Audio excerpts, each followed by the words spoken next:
Good evening. My name is Jenna Brownson, and this is the November 2nd meeting of the Board of Library Trustees. We'll start off with any public participation. I do see we have someone's with us, two people.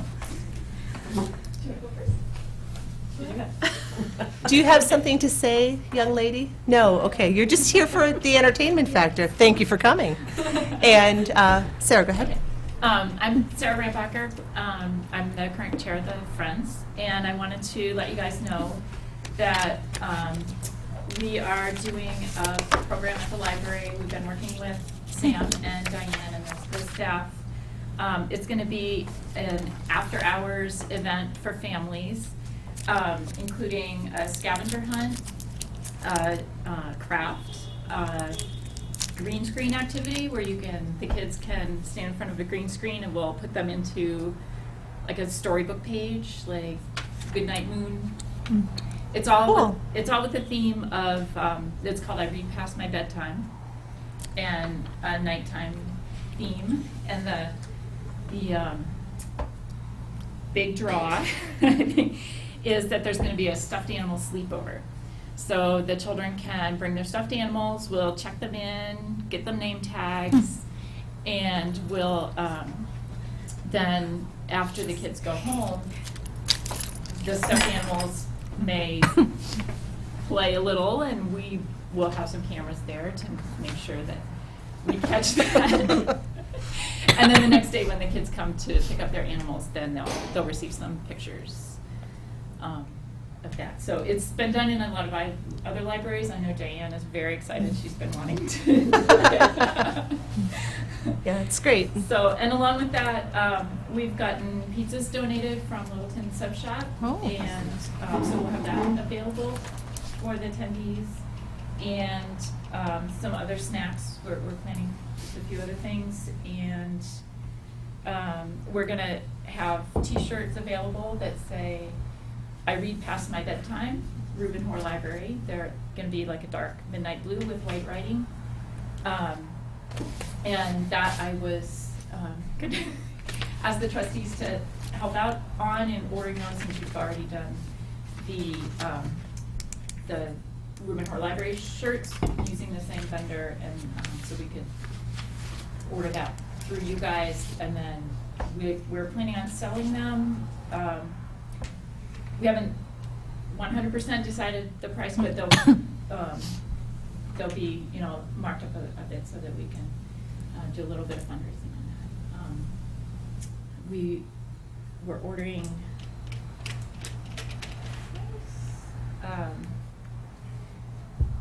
to get a bunch of different sizes and to have enough for the children that are going to be attending, which I don't know what the current count is. Last I heard it was 33 were registered. Yeah, I checked it.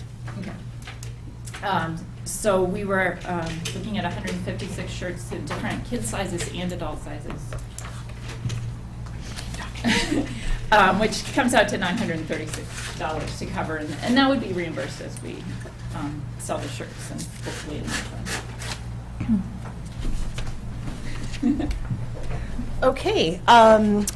So you are hoping that we will front the initial $936, and that over the course of time the shirts will be sold at the event. And if you had leftovers, do you have a place where maybe you'd be thinking about selling those? Yes. You do. Tell us You about should that.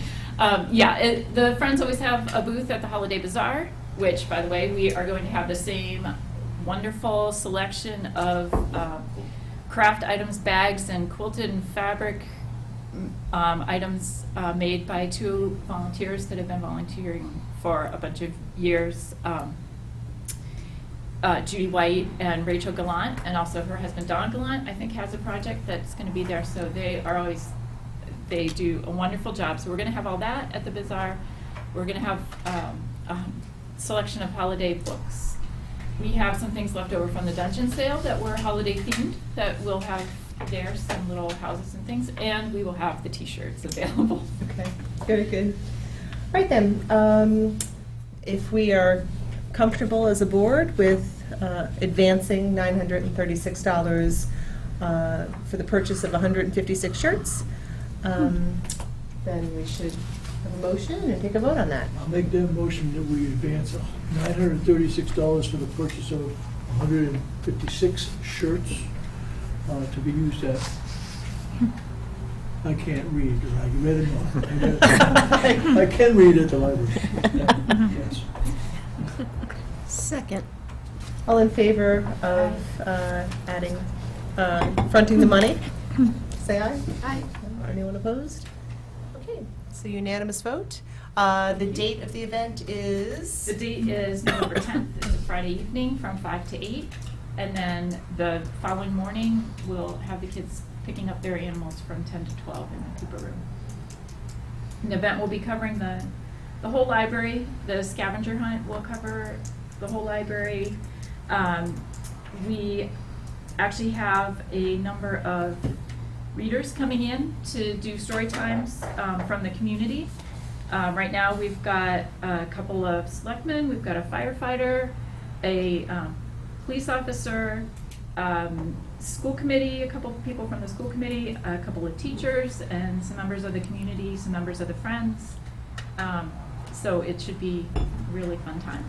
Are they coming in their pajamas?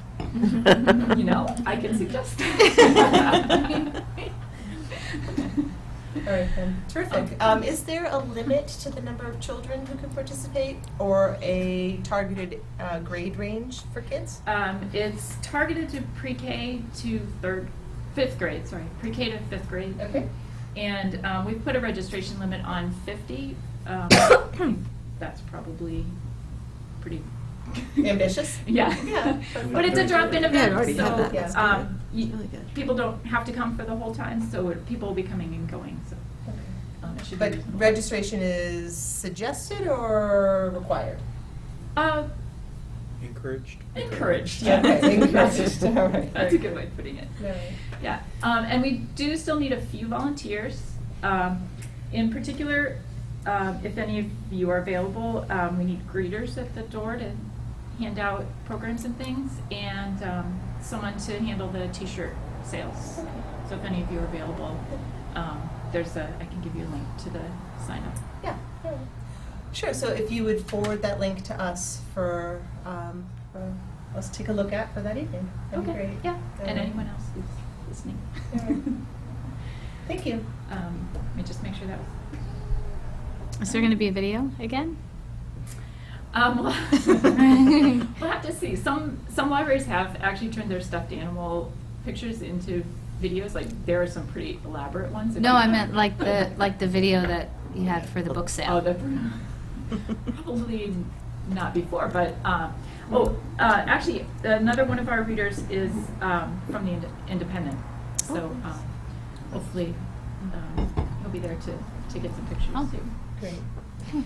Terrific. Sounds like a lot of fun. I'm glad that the Friends have taken the lead on something fun for little ones. Yeah, it should be a lot of fun for the whole family. And for the adults too, but the lead is for the little ones. Great, Yeah. thank you. Okay, thanks. Any other public participation? Okay, we'll move on to correspondence. No course. There is none, okay. And looking at the minutes from October 5th.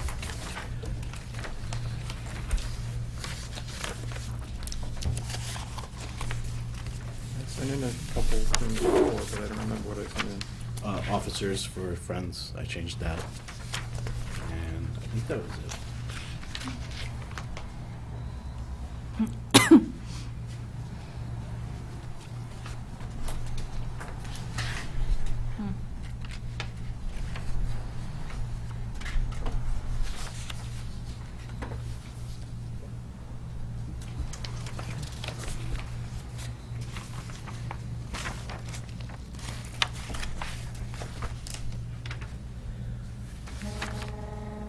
Are there any corrections or omissions or additions that need to be done to the minutes?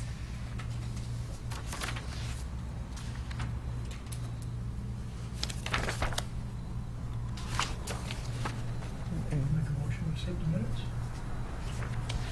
Actually, I should, because I wasn't here. Second. Okay. All in favor of accepting the minutes as written? Aye. Okay. Very good. All right, treasurer's report. Okay. As it happens, there are no Bartholomew reports yet. The actual paper has not come in as of today. However, the MMDT expense account is $2,241.78.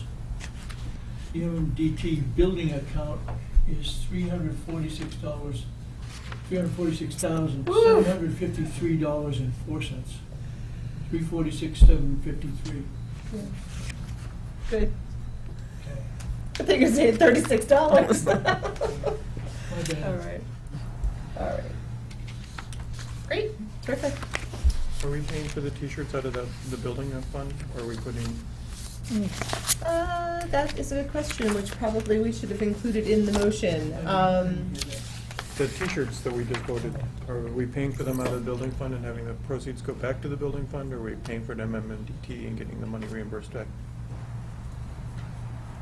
I guess I'm of the opinion if it's going to be, the intention was to raise money for the building fund, so it probably makes sense to take the 936 from the building fund. And, I mean, how generally have you done the payment? Through a credit card? Yeah, usually I use my credit card, and then Susan takes it out of certain accounts when she pays. Okay, so can someone make a motion that we take the 936 out of the building fund once Sam gives Susan the receipt for the charge on his card? Make a motion, we modify the previous vote on the t-shirts to include the payment out of the MMDT building fund. Second. All in favor of the modified motion to take the funds from the MMDT building fund, say aye. Aye. And where is it going? It's to pay for the t-shirts, the fundraising Thank you. t-shirts.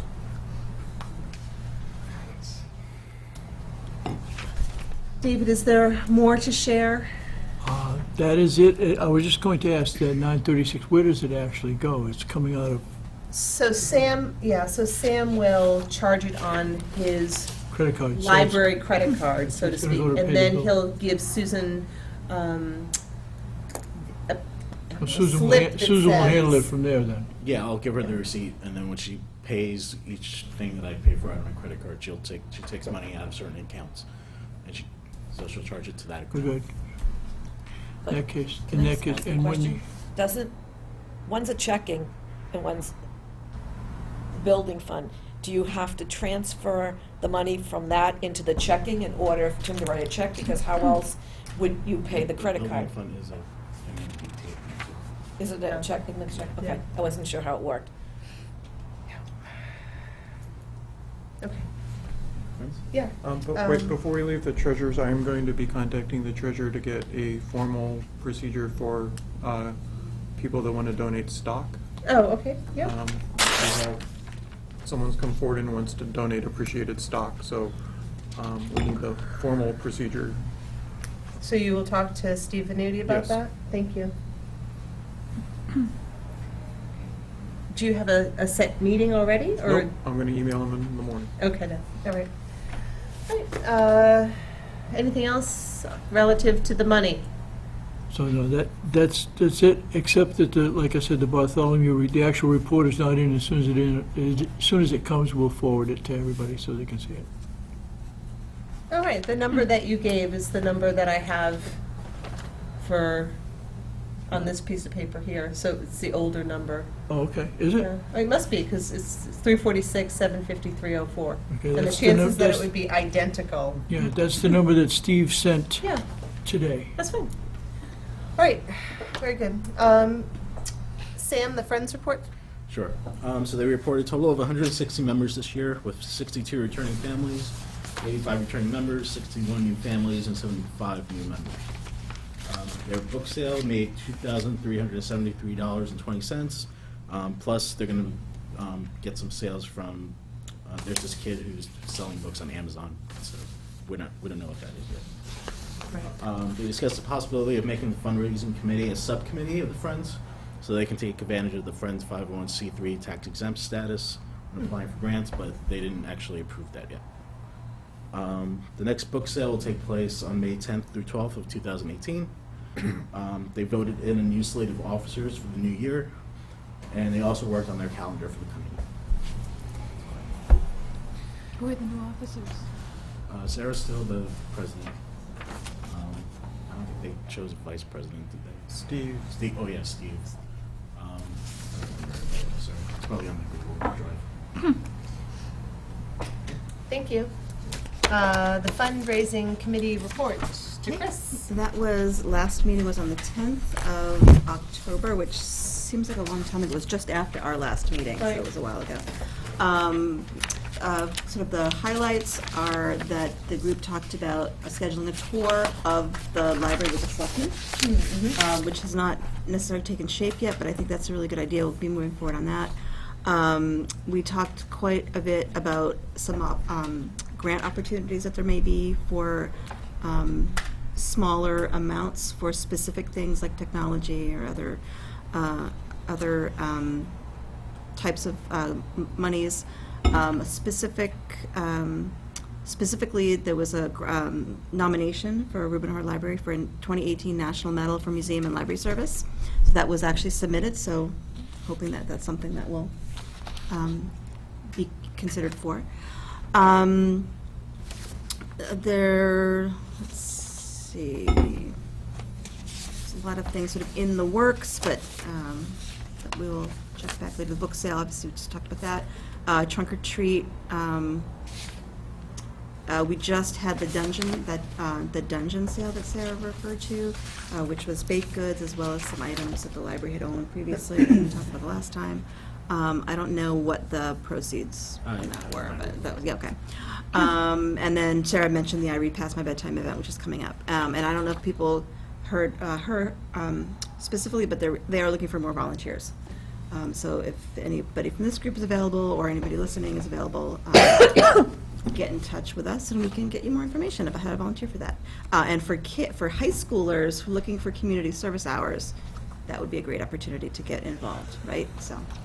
Oh, Jenna, don't take the dog. Sit there. And that's what I have. And you didn't fall out. Yeah. All right then. Anybody else that was there any want to add anything? questions I about think the Mark was there. fundraising? on the fundraising, there was a small meeting of the fundraisers small section of the fundraising group last night to try and narrow down who the major donors will be. Okay. With plans on starting to talk to them in the coming weeks. Okay. And they would like to get a thermometer up in the library. Well, that's a good idea. Awesome. All right. You know what we could do instead of a thermometer? We could have an encyclopedia set with the letters. And once you get to Z, you've met your goal. Thanks. I have those on occasion. Okay then. Any other fundraising? Well, I have one more committee-related thing things? Yes. that I noted that was in the minutes that I wanted to mention. Giving Tuesday is on November 28th, and if people are thinking about their donations and who they're giving to this year, we would like them to keep Reuben Hart Library in their thoughts for Giving Tuesday on the 28th of November. Okay. All right then. Trustee updates. You missed this at our last meeting, David. Yes, I did. Yes. We were thinking, or rather I thought, it would be nice for all of us to share with the community the things that we had perhaps done in between last meeting and this meeting that had library-relatedness to it. Oh, okay, you want me to start? Sure. Well, I went on vacation, so let's just say that's between the last meeting and this meeting. That's I went on true. vacation. Did you read a book? Yes, I read a number of books. Okay, I read a number of books, and I have something sad to report. We flew out to visit my sister-in-law in Oregon, okay? And they live in a small town called Winston, which is like 180 miles south of Portland. The next town above that is called Roseburg. It's a little bit of well, it's almost like Lowell, but in a more Oregonish way, okay? And we were sad to find out that they had closed their library. All right? They wanted a minimum amount of money to keep it going, and everybody voted it down. And that was a countywide library. All the branches had closed previously, and the last one, which was in the center of town, closed last May. And it was very sad to see that, okay, and I Googled everything and read all the stories that I could about it, and it was just, people just didn't want to put up the money to keep a library open. I guess it wasn't even that much money to keep it going, so it's very sad. Other than that, my vacation was fine. And that's my library story. Okay. Thank you, David. Well, it was just sad to see that. Yeah. Yeah. And it just tells me how valuable this place is. And how much I enjoy it and how much I hope that the town does, so. There you have it. Yeah, thank you. Mark? I've been going around meeting with more selectmen and the FinCom members, talking about the town hall needs assessment study and the library project going forward. And they've all been very receptive. That's good news. I think the general consensus is that there should be a subcommittee formed going forward. Okay. After the town needs assessment comes out with the FinCom and the parties that, Park and Rec representatives, school committee, Yeah. so on and so forth, to figure out how to interpret the needs assessment study and how to go forward from there. So your suggestion about a subcommittee would be a subcommittee comprised of people a little bit from each of Yeah. those? Yeah. Yeah. Yeah. So, Sam, have you been part of staff-related needs assessment space for this with other people? Not since the first meeting. Okay. Okay. Okay. And do you know, Mark, are there people who present themselves as being interested in a subcommittee you mean? from these various, from the various boards? You mean if someone stood up and said, I want to be the representative, or do they think that's a good idea to do? Well, right. By saying it's a good idea, do you think that means that person would also be willing to step up and partake in the subcommittee? I do not know Okay. if, I don't know who would be the representative from the different boards, but Yeah. I think all of the boards will have a representative that steps forward. I just don't know who it would be. Okay, all right. And who's going to take the lead on forming the subcommittee? I assume it will be the selectmen, since the town needs assessment study goes through them. Okay. Okay. All right. I have not heard a new date on when the needs assessment study will be complete. Last I heard was their October 23rd meeting, and that's obviously passed, so. Okay. That's all I have. Okay. Thank you. Demetra? I attended and volunteered at the library book sale, and I also went to the dungeon sale, and it's a lot of fun, a lot of good stuff there. It's amazing what was hanging out in the library for so many years. Took some stuff home. And then, coming up in the next couple of weeks is some local authors having a book signing that I'm going to be going to. Really? Yeah, we'll hear more about it at the table. All right then. So I too attended the book sale in the opening hours, where the book dealers come in with their sharp elbows and run like the brides at Filene's Basement to grab good books. And then also spent Friday night at the book sale, which was a lot of fun. Also went to the dungeon sale and left with some really cool posters. But the highlight of the updates is that Chris Aslin is a published author. She will be signing books at Valley Wild Books on November 18th, which is a Saturday, from 1 to 4. She will be signing a book titled Any Way You Slice It, which is a young adult genre novel.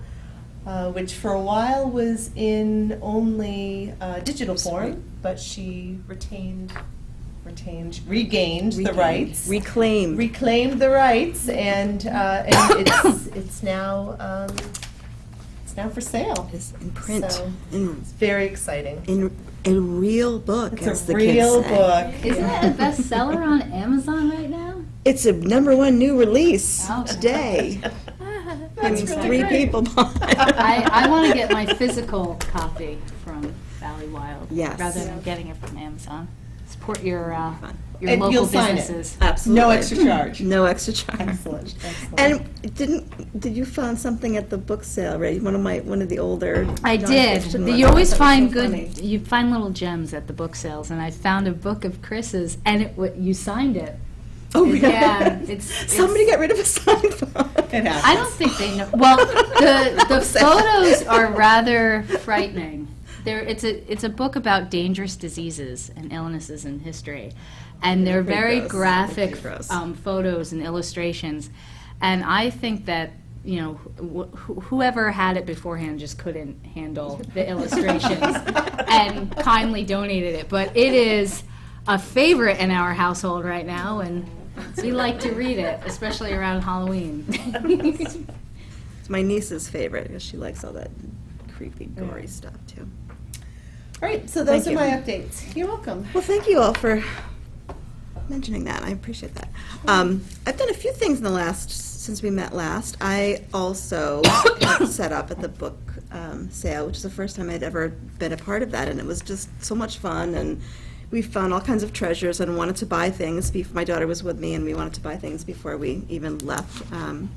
I also this was sort of a new thing, and Demetra alluded to it earlier, but there was a video made for the book sale that I was really, I wasn't sure what I was getting into when I came that evening to volunteer, but I was able to be featured in this little video with one of our young patrons of the library, and that was a lot of fun for me to do. He actually happens to be one of my neighbors also, so it was a lot of fun. So I think if people haven't seen it, it's probably still out there in like the World Wide Web somewhere. I also attended the Why Are Vampires Sexy program. I was at that You too. were at that too? Yeah. He was which great. was awesome. I actually really wanted to talk to him afterwards, but I had to leave. He was really interesting. And I also participated in the tie-dye your shirt program, which you also were I there was there as as well. well. So lots of cool things happening in the last month or so. You took better So notes than I did. I didn't want to be caught unawares. I'm trying to get my points in. There's one thing I wanted to mention, sort of on the heels of David's story about the library in Oregon. I don't know if everybody saw maybe in the last couple of days, there was, if anyone is on Twitter, there was a gentleman whose name I forget from the UK who was posting about how libraries were no longer viable and we should just close them all. And all of these wonderful librarians all over the country weighed in, and this one guy who I think calls himself the Angry Librarian, I don't know if you guys have seen this, his Twitter handle is the Angry Librarian. He sort of drove this whole fact-based Twitter storm about how libraries are really viable and how communities use libraries, and they shut this guy down. And and Twitter can be kind of nasty, but it was lovely to see, because the gentleman who had started it all in the end said, "You guys have changed my mind. I really appreciate all of what you've said. I now I believe that libraries are it was just kind of neat to see somebody whose mind was changed because of people kind of weighing in." So anyway, I just thought that was kind of a cool thing to watch in real time on Twitter. Oh, you got to see that? Yeah, I was watching it while it was happening. Not that I wasn't working at the time, but in my little side mirror. And as far as me for the past month, I had intended to go to the Tower Hill Botanical Gardens for the training or presentation on information in post-factual, reality or whatever. But I wasn't able to attend because a couple of school things were going on that day. And beyond that, I went to the Dungeon sale, and it was really some amazing baked goods, including eyeball pops. Those were mine. I know. I gave to my niece and nephew, and they're very happy. So that's all I have. Great. All right. Thank you, busy trustees, for being so involved. Sam, would you give us your director's report, please? Sure. So I promoted Catherine Sebastian to library tech. She used to be a library assistant. Now she's our new library tech. There were 3 internal candidates that applied. Helen and I interviewed them, and it was Catherine's feeling that she best fit the needs of what we needed for the position. Due to the strong smell of tar in the building and the lack of access to both the front and the back of the library, on October 13th, after discussing it with Jenna, I closed the library at noon. We just felt it was safer that way. The roof work is mostly complete. I think there's a few things they have to come and do. There was actually a leak on October 25th. Oh, no. But George called the roofers, and they came and they fixed it, and it's rained again since then, and I don't think we've had any issues. Nancy and I continue to work on the new library site. They think it's going to be up on November 10th, but she's not sure.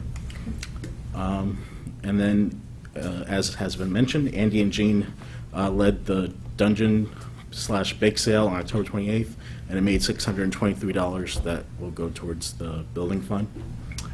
And on November 11th, the town is planning to do something with the pipes in the library.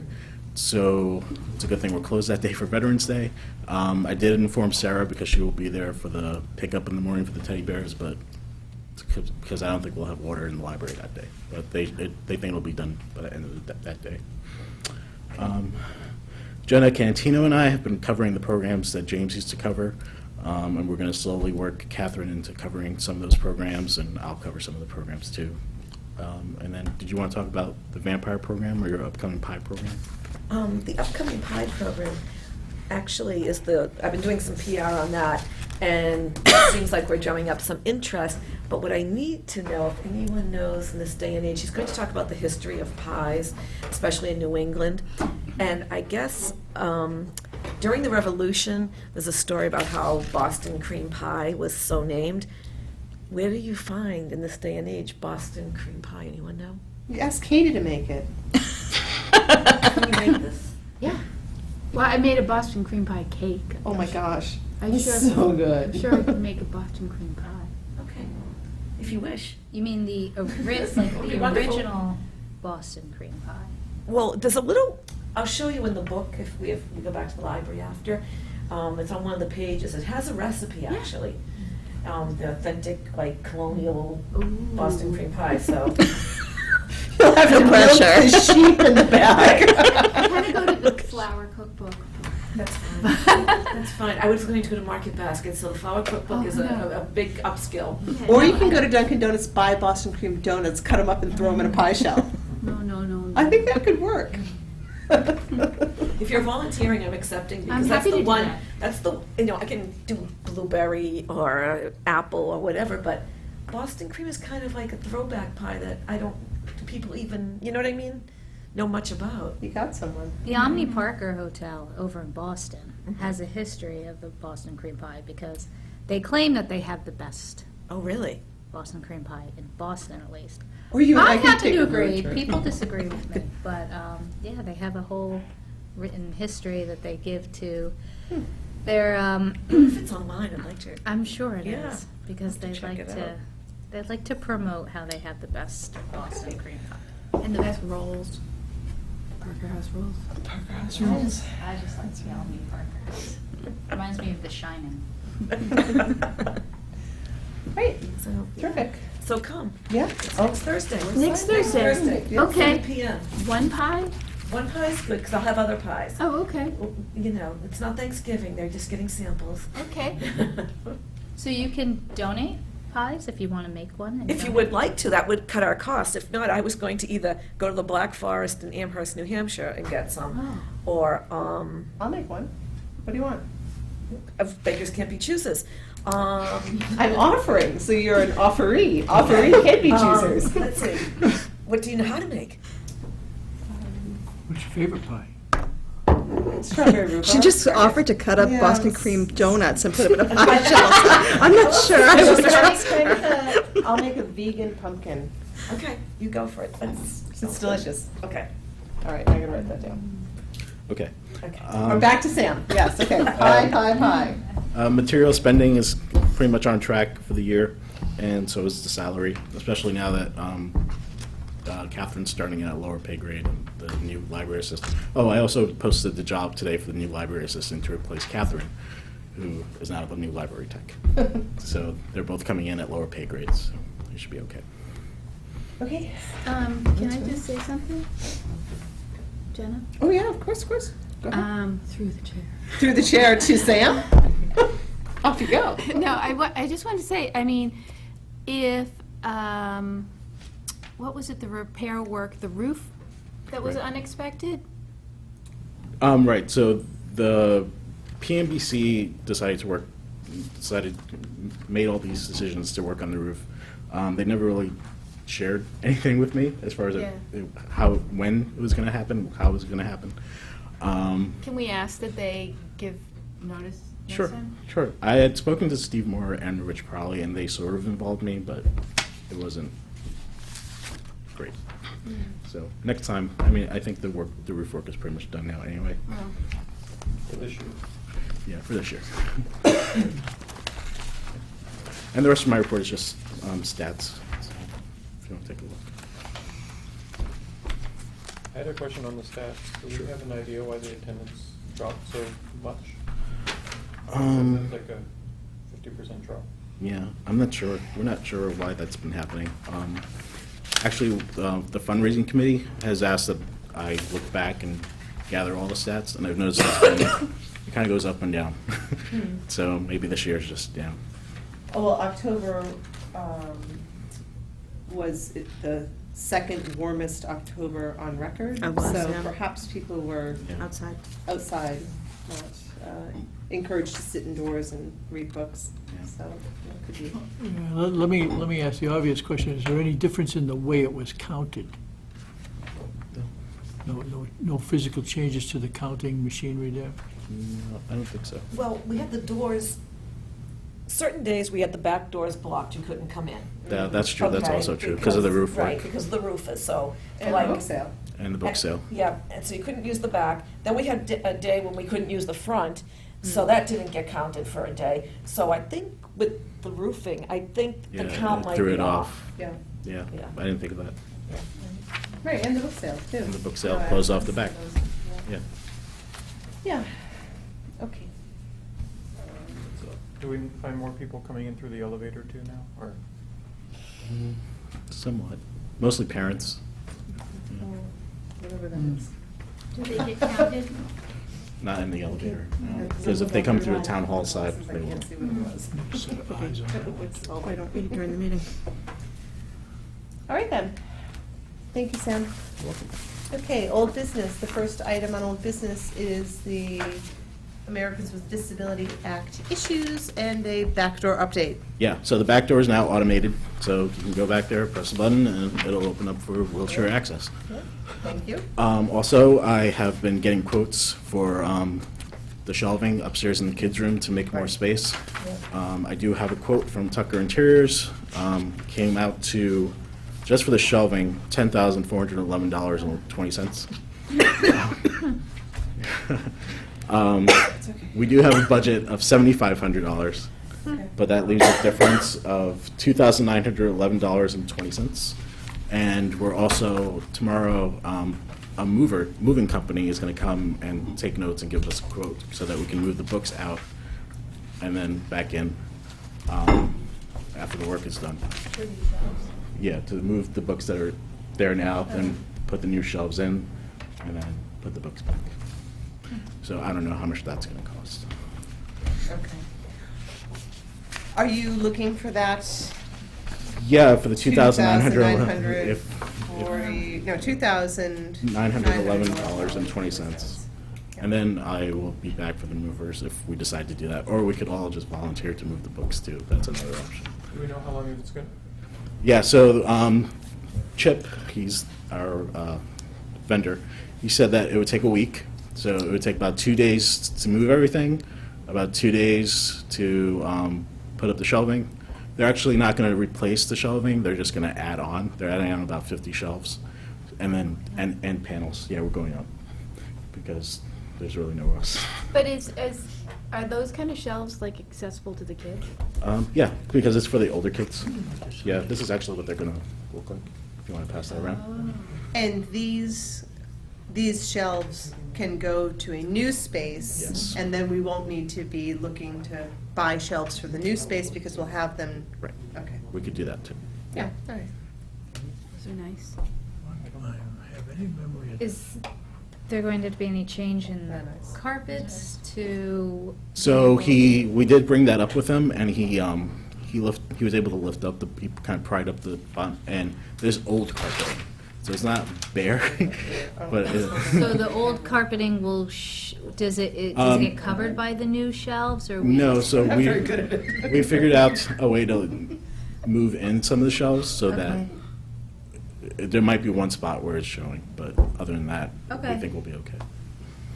Are the shelves movable? Are they going to be? No, they're pretty much the same shelves we have now, they're just going up, adding some shelves to go up. And, It's so expensive. Yeah, library shelves are expensive.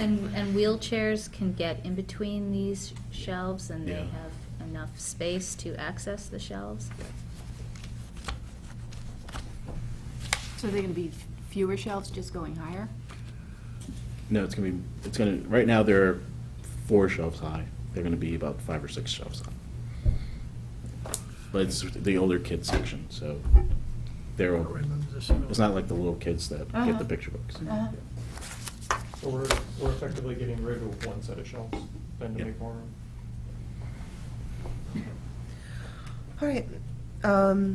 Are you asking for it now? Yeah. Okay, so we need a motion for 2,900, sorry.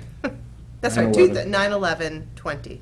$2,911.20 to fund above and beyond the $7,500 we have allotted for furniture. I'll make a motion that we allocate that money from the librarians fund for bookshelves. I second it. Okay, all in favor of allotting $2,911.20 from the librarians fund, say aye. Aye. Opposed? All right, very, Thank very you. good. You're welcome. Brand new shiny shelves for you and all the little tiny children. Do we have an idea when it's going to happen? It takes at least 8 weeks for them to even get the shelving ready, so it depends on when the movers can do it. And also, we're gonna make the Cooper room into a small children's room, because the children's room's gonna be closed for a week. So we have to figure out how that works into the schedule, let's see. So we're not sure yet. It's January or February we're talking. Right, at least. Okay. I'm willing to volunteer to help move books.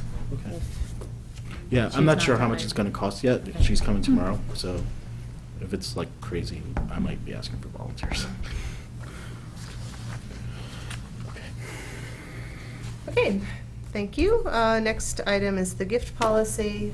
I was just looking here at this, and I don't see the updated versions that I had emailed out. I have already made all the edits to these. Oh, you did? I did, yeah. Okay. So, let me see. Can I make a request to table the gift policy to be the last agenda item that we discuss tonight, as I feel that it might be a lengthy discussion? And if we could get through library outreach and the budget review in a timely fashion, then we have a good portion of time to spend going over the gift policy. That's fine. fine with me, if people would like to do that. I just would like to, I'd like to find the, so Sam, is there anyone downstairs who can print the ones that are updated? Yeah, I can in the go do that. meanwhile? Right, here, I will do this. I will. So I sent these out to everyone on the 27th, but here you go. Can you send it to Helen, and then she'll Oh, print? sorry, okay. I already have a copy, you don't have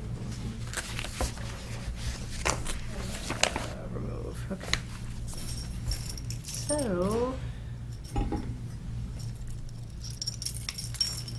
I'm fairly certain, in fact, Did you send I had sent it to you at 6:38 a.m. on October 27th. So, if you want to, you can take, do you remember seeing that? I don't remember seeing that. Maybe because it was 6:38 a.m. You woke up afterwards in the day, though? Would you do me a favor and just resend it to me? Yeah. Do you want me to print it off and make some copies? Of the attachments, yes. Obviously. Yep. Yep. Yep. Okay. Yeah, So- 2 documents, right? There. Yes, there are 2, Helen. Okay. Thank you. Okay, so we'll move on to library outreach. And I'm going to look to Kate Kruth, who wanted to discuss library outreach. Yeah, I wanted to put that on the agenda because I don't have like a specific plan or anything to put forth, but I just think that this is something that we broached before, that after you and I went to the advocacy conference and came back and talked about doing it, and about reaching out to different departments and seeing how we could work together and collaborate and help address different issues. And I still think that it would benefit everybody to take like a more synergistic approach. I mean, if we go forward with a new library building, it's a building for the entire community. It's not a place where people just go and read. It's a place where people go and do clubs or, you know, do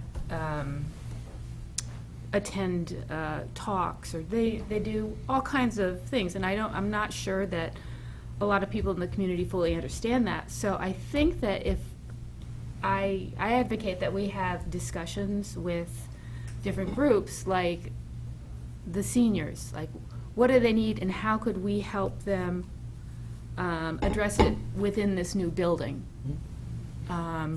They need a meeting room, a conference room once a week for 12 people. The library could provide that. They say that they need a quiet place with books and chairs. That's in the library. So I just feel like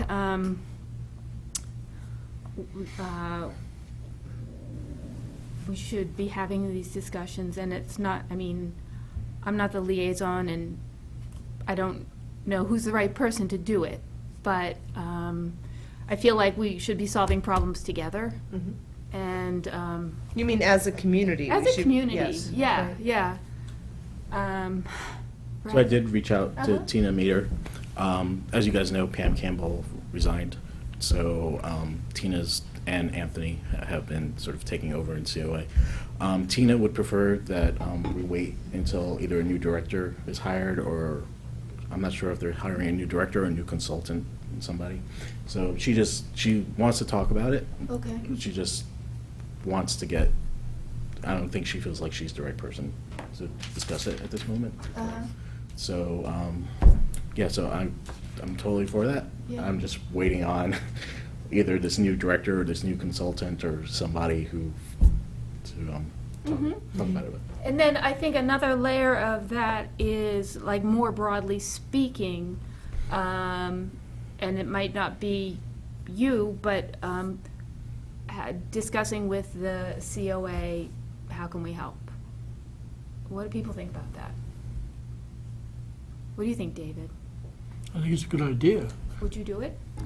Well, I was asked to, so I guess I am. I just got back from vacation, getting all wound up, and now I'm here, and then there was the news about the director leaving, so Yeah. it's kind of a time when I figured, okay, let's see what's going on, and I was not sure because I just returned, but I have a plan to meet with, I don't know what you call them, the trustees, I guess, of the COA, Oh, okay.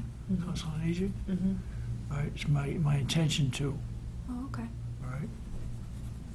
So the other group to reach out to is the Friends on the Council on Aging, and I don't know who those folks are. Friends of the council, that's Barbara McCray and others. I haven't, I don't, but we should reach out to them as well. this might be kind of a strange time to do that, well, not strange, it's just maybe not quite the timing, but soon.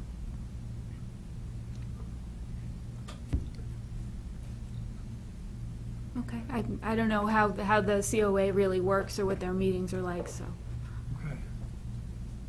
Right, and I think, the COA and the Friends of the COA are two different bodies, Mhm. right? So just like our friends support the work that the library does, I the think- Friends of the COA Yeah, do I think things fundraising-wise and Tina also mentioned there's a support-wise. subcommittee for the town hall study too, I think. Oh, they have their own subcommittee. Yeah, so, The COA has a subcommittee? yeah. Oh, okay. Okay. Because I was thinking that, we have scheduled to go meet with the architect, Mhm. MBLC, Yeah, November 14th. and that's really exciting, to review, their feedback on the plans and potential changes. And I'm just thinking that, going forward, can't we ask, like, the architect, let's incorporate these issues, these needs? And I think a lot of what he's done does that. Sure, already. But maybe he can just check off the boxes. Yes, you can address this, and it's right here, just, Okay. I just feel like, the needs, there's a chance that everything's very compartmentalized. And it can be probably, viewed more efficiently, in one place. Sure. If there's communication.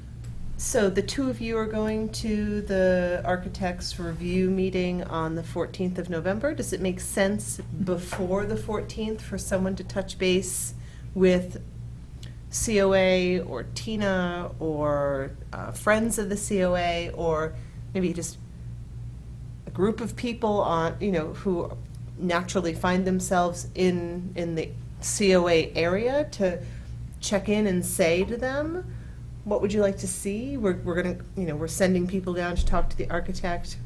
I think the architect meeting is MBLC giving feedback to the architect, not Yeah, us giving. yeah. And Oh, I see, okay. Yeah, All right. yeah.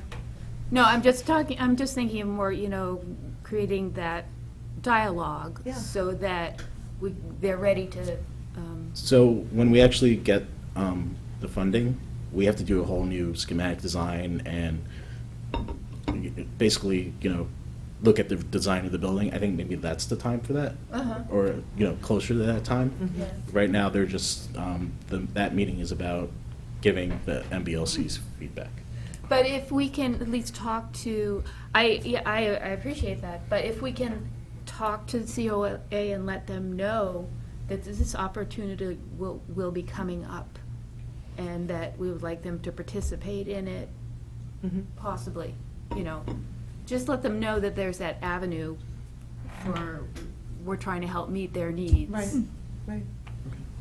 Yeah, I mean, to the degree that we should have someone from COA perhaps be the transmitter of wants, needs, wishes to help us with the schematic design. Yeah, It's really- provide input. Yeah. Because, yeah, Yeah, in your I think community. it's a really valuable resource, is to hear how the new space could be helpful and serve, Yeah. you know. I just don't want to be, when this comes up, I don't want it to be such a polarizing thing. Absolutely. Oh, right, it's yeah. either the seniors or it's a library, and it doesn't need to be that way. Right. I mean, we just need to work together as a community and meet more needs. Yeah. Yep. Right. Well, thank you for continuing to hone in on library outreach. And so for next steps, what would you like to see the next steps be? It sounds like David's he's back from vacation. Yes. You're gonna touch base with folks over there, but there is something of the dust is perhaps still Yeah, well, I settling. probably should find out just who I can, there's the trustees, okay, I guess they call it trustees. The directors. Yeah, board of directors for this year, that's who I Yeah. wanted to speak with first. Okay. Of course, I would have spoken with Pam, but she's not here, so I would start with the board of directors. Yeah, okay. Just trying to meet them one-on-one when I can, and start back going to their meetings also. That's a little bit hard for me sometimes, so. Well, I think it was at our last meeting, when you were on vacation, that we discussed how the trustees are all going to try to spend time present at the meetings of other boards. Yeah, I read that, yep. That being the case, I know that you've been traditionally, I guess, going to COA meetings. Yeah, And what we had said was, you know, if there's a meeting that someone from the trustees really, you know, if we feel should be attending, one of us should step up to do it. If you feel comfortable going to the COA meetings, but can't make one, yeah. just let the rest of us know, and to the best of any of our abilities, we'll try to Okay. be the Because present. they're the first Monday, and that's typically Okay. one of first our Monday. busier days at work. Okay, So all right. Good timing, Alan. So, on the subject of library outreach, the fundraising committee is talking about talking to Rotary Club and the Littleton Business Association. And I don't know, Sam, if we reached out to the high school and middle school and talked to them, or? Not yet. Is it on the plan? I'm planning to do that.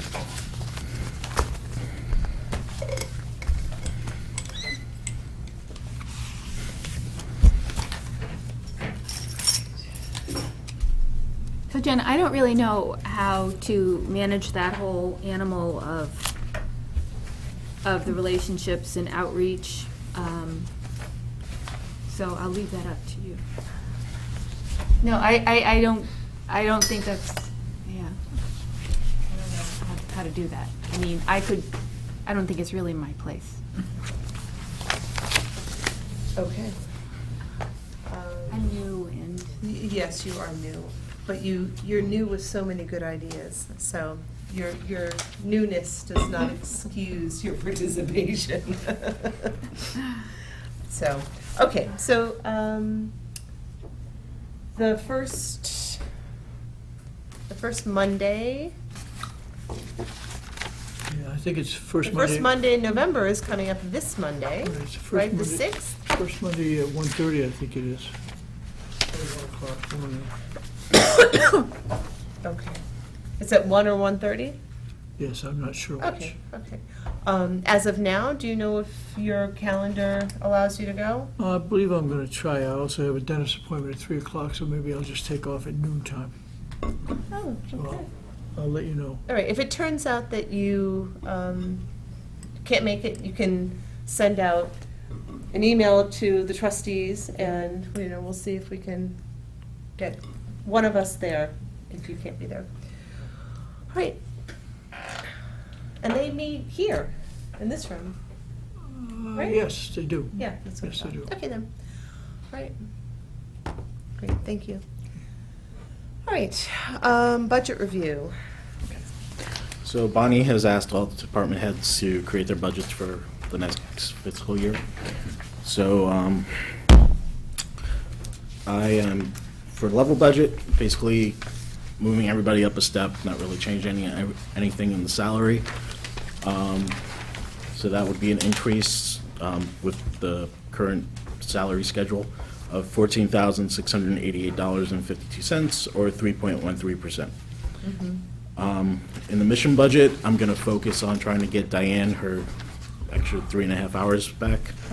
So that would bring the budget overall to $22,083.17, or 4.7%, which I don't think is that big, so hopefully I'll go for it, but we'll see. But that's going to be the main focus of what I'm going to ask for the mission budget. As far as expenses go, I'm increasing them by $12,240, or 11.98%. My hope is to reach tomorrow without having to dip into the gift account. So I'm going to ask that the trustees increase what they give from $13,000 to $15,000. It's a 0.93% increase. So, and then in the mission budget for expenses, I am asking the town to pay $15,840 over what they gave us last year for fiscal year 19. So that's pretty much it as far as the budget goes. For the capital expenses, I'm going to ask for another $7,500 for furniture next year to help replace more shelving or more broken down furniture. And then I also included the building project in there. I'm not sure when it's going to come up, but they like for me to keep it in there somewhere, just to keep it in mind. Okay. So. Any questions to Sam about his proposed fiscal year 19 budget? Typically, they assign you a couple of FinCom members to meet with you and talk about the budget. Do you know when that is? No, they haven't said yet. Or they haven't told us when the date of Super Saturday is yet either, but. Yeah, usually they contact, usually it's Steve. Is Steve still on FinCom? Usually it's him. My other question on the budget is, perhaps I'm just not reading the format correctly, but there's no programming budget, or how's the programming budget being funded? Usually it's the Friends that pay for it. And it comes out of their expense account? So can we somehow put this on somehow so that we track materials, but we don't track programming as an I item can somehow? Put it on there? I know it doesn't matter so much for Yeah, I'll put it on. Bonnie, but it would be nice for us to know. Sure. So Sam, you intend to add it to this document? A mention can- about programming, while an essential component of library usage for many people is something that we otherwise fund through the generosity of the Friends. Sure. Thank you. And are we, I was having trouble following it. Are we spending the state aid, the state aid money, is that count? State aid can't go towards materials. Yeah, I understand that, but what are we spending it on?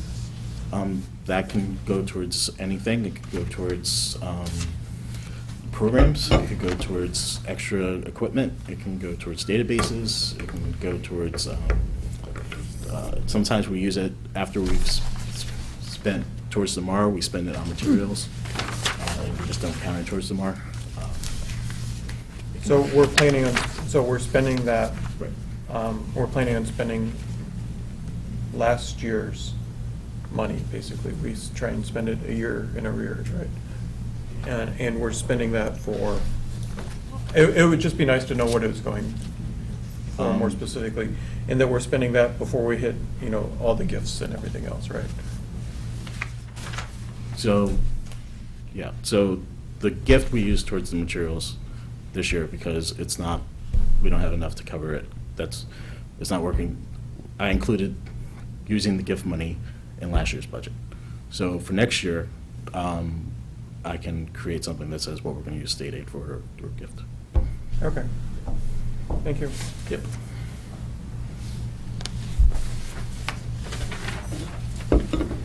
All right then, so the last item, which Demetra asked to be put last, is relative to the gift agreements. Let's see. find the timing of all of this. So I received an email forwarded from Sam asking about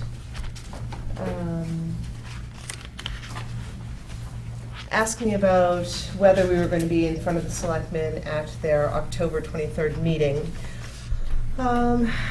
So you had forwarded an email to me with a thread of discussion, and there was some back and forth between Keith Bergman and Tom Harrington, who's town council, and Keith, I think, noticed that Tom Harrington's margin comments did not come through on all platforms.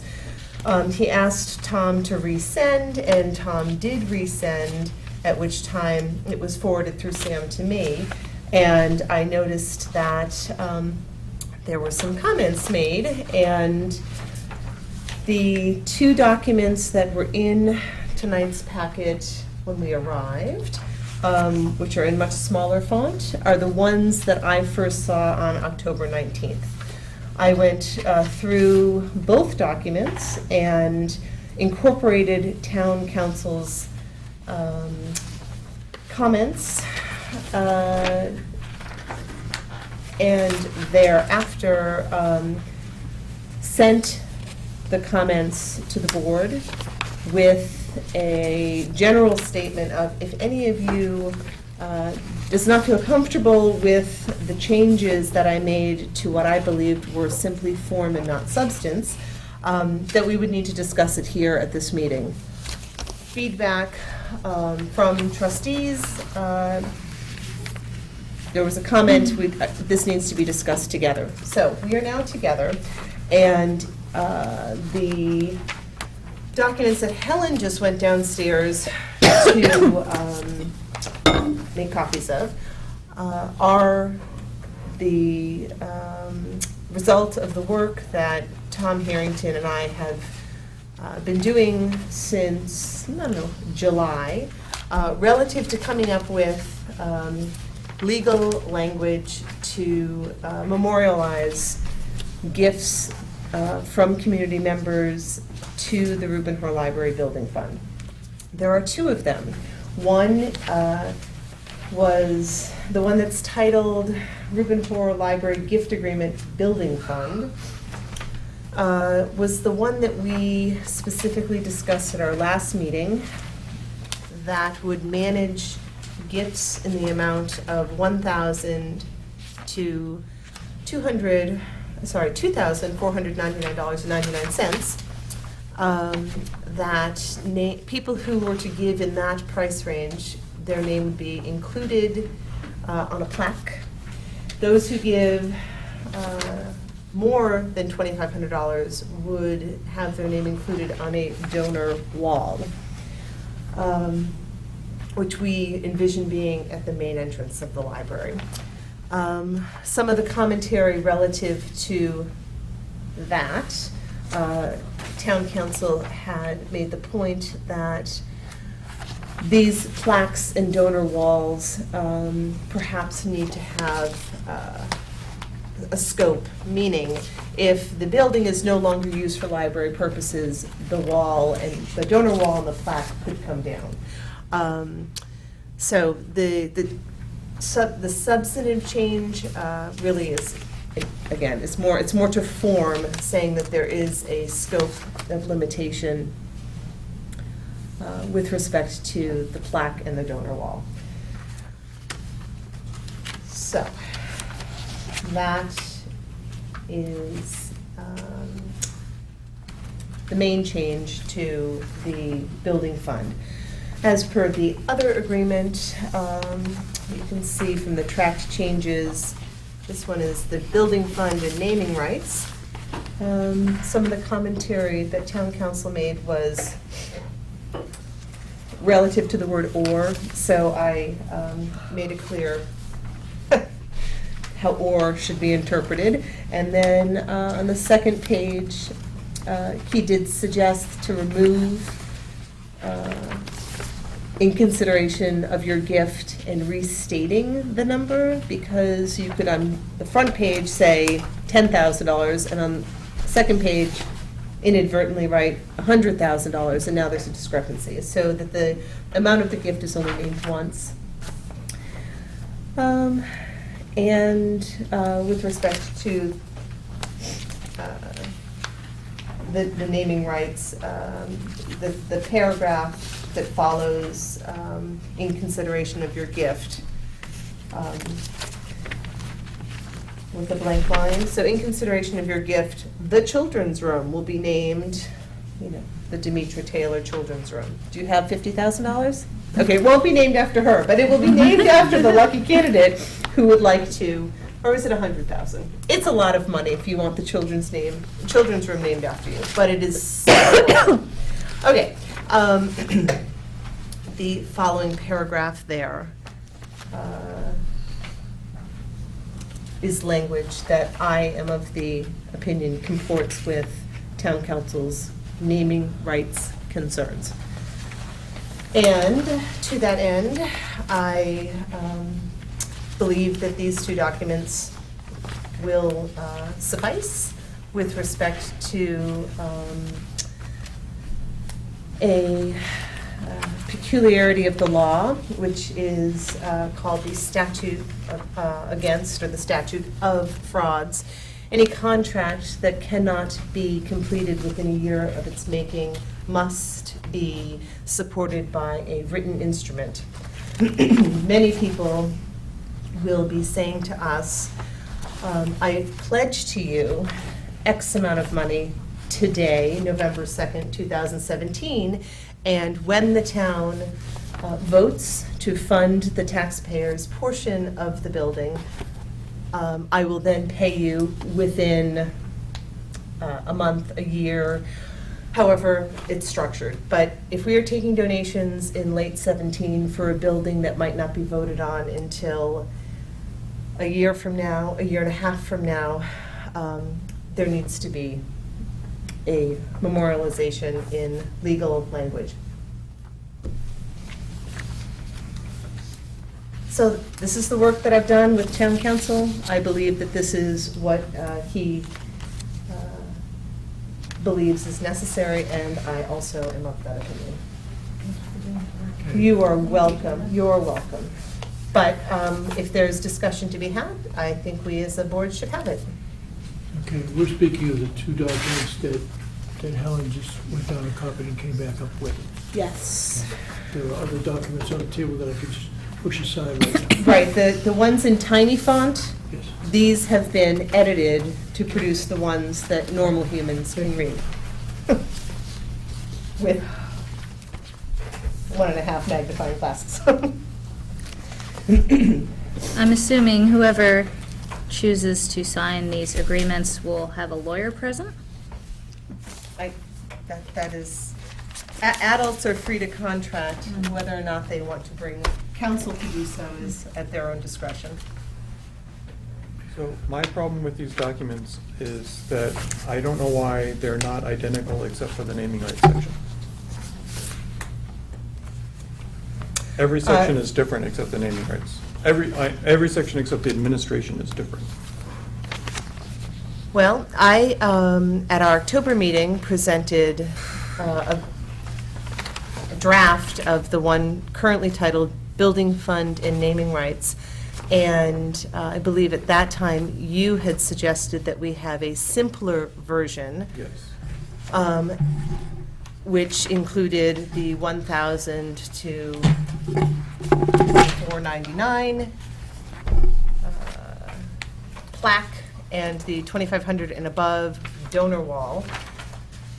So I went home and wrote those, and So the question then is, all of the extra legalese that's in the naming rights document doesn't belong in the other one? Or why can't we use everything the same except the naming rights section?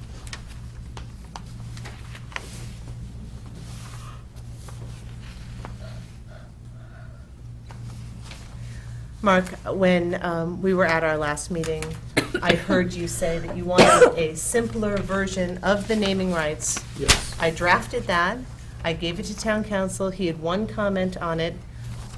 I addressed the comment and presented it back to all of you to now review. I think that in some ways it's somewhat immaterial. If someone wants something named after them, they will use this contract. If someone just wants to be generous and they don't want anything named after them, they can use this one. So if I want to donate $10,000, but I don't want anything named after me, the simpler version would be used, and I would understand that my name would be on the donor wall, and I can detail what names to use. Okay. Or I can initial if I prefer not to be included. Okay, and I can't use the same payment schedule?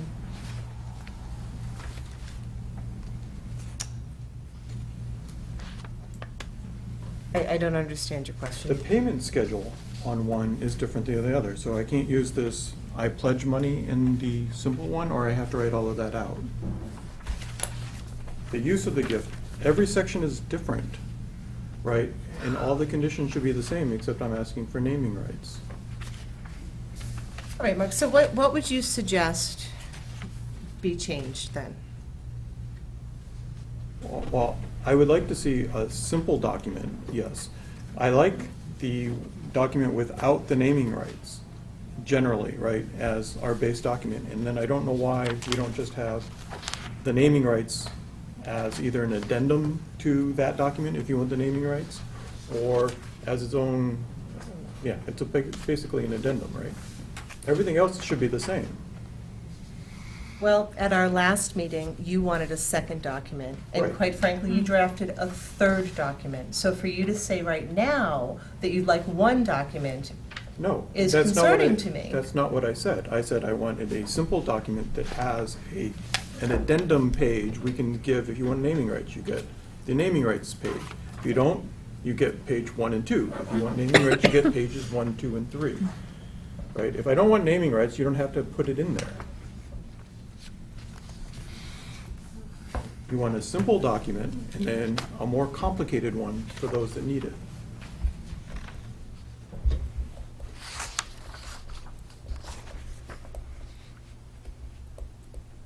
Isn't that what we have, though? Simple document, But they're and not. a more They're- complicated one for those who need it? So I don't know why the legalese isn't the same on them then, right? Everything's, I mean, every section is different, except the administration.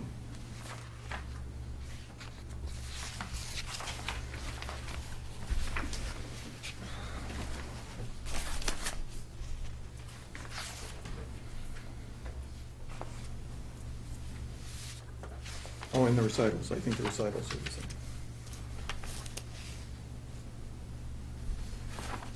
you know what, though, the thing about it is that you will fall into one of two categories. You'll either be handed the simple one or the naming rights one. There are only so many things that are going to be named. It's not like someone's going to be sitting there saying, well, which one do I sign? If someone says, I'd like something named after me, then this is the document they're given. What if say I'm a major donor and I don't know? Maybe I want something and maybe I don't. Then Well- I get two documents and then I have to sit here and say, why? I'm sorry, so you're saying somebody's going to come in front of, So when Vincent Cooper gave money, he didn't want anything named after him originally, and then he came back and we named something after him. Does he have to sign two different documents? These two different things? And understand what the differences are between them? Wouldn't we just amend his signature, like, if someone changed their mind, wouldn't they just come back and? They'd have to sign the other document, what makes you say that? because there's nothing on the first document that says anything about naming rights. And we Right, change so them. there are. They only- might not even They notice change, it. they changed their mind, why wouldn't they just sign the second document? So we're ripping up the first document and giving them the second one, and they have to go through and compare what the differences are then. That's the, So you're concerned that a major donor is going to not know that he or she wants naming rights, sign the simple one, come back at a later date and say, I changed my mind, I would like naming rights, and we'll have to No. rip up this document after the person spends time comparing the two? no, I'm concerned that I'm pretty sure that's what I just heard, though. I'm That is co- what you just said. well, That's your concern. no, not, so if I go to two donors and I give them two different documents and they start talking, they start comparing the notes, and then they have no idea what's going on between why they're different. Because one person is gifting and has said, I would like something named after me. And the other person said, I'm totally fine to give $10,000 and I don't need to have the book drop named after me. This one is only for up to 2,900. This No, is it's only, not. right, 24? No, it's right below there. It says if I gave more than 2,500. Oh, but they don't want to give, okay, okay, I'm sorry. I was thinking this was only for the smaller donors. Okay. What I'm confused about, on the building fund and naming rights and the payment schedule, it talks about if the gift will be paid in multiple installments, the trustees will provide the donor with periodic pledge reminders on a semi-annual/annual basis. I'm confused, how come they don't get the same, Service. yes, on this gift agreement building fund? Because I'm thinking, and if I'm wrong, please correct me, because I'm trying to wrap my head around the wording, honestly. Maybe somebody wants to give over $1,000, but they can't give it all immediately. They would have to give it in multiple installments. Do they have the option to do that? Because it's not in the payment schedule agreement. It just says the donor agrees to provide the gift to the library as follows, and then I guess they get to fill in how they want to give the gift? Like, they get to Right, choose so their the own person could payment write schedule? Immediately, or the first of the month, or the first of the year for 3 years. And at that point, when we get this back, we can say, oh, okay, well, maybe we need to then give this person a reminder annually that they need to give us their, $100. But because this is for, targeted at so-called smaller donors, theoretically, those people might say, oh, I'm just gonna write you a check now.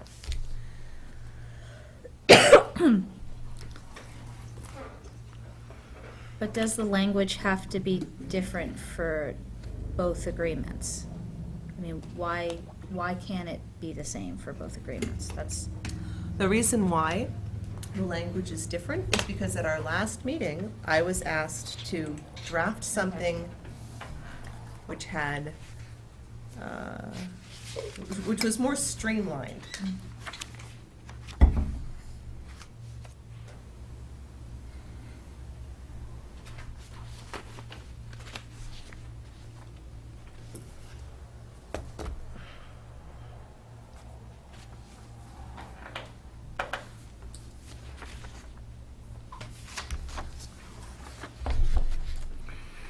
Town council has approved these documents as they exist, as they are? Town council on the tiny font versions made amendments in the text of the document. If you want to turn to page 3 of the building fund on the one that Helen brought us, this business here where MGL Chapter 44 and then in Section D, the US Code, that was not my original drafting language. So So- he went through and he inserted within the body of the text certain things and then made these So they made marginal comments. edits on this, you made the edit, but this hasn't gone back to them for No, approval. but what he asked be changed was changed. Was changed, okay. So I'm presuming that the changes that he suggested be made were the grand total of the changes that, or the suggestions he would have made in margin notes, and I incorporated those into the larger font documents.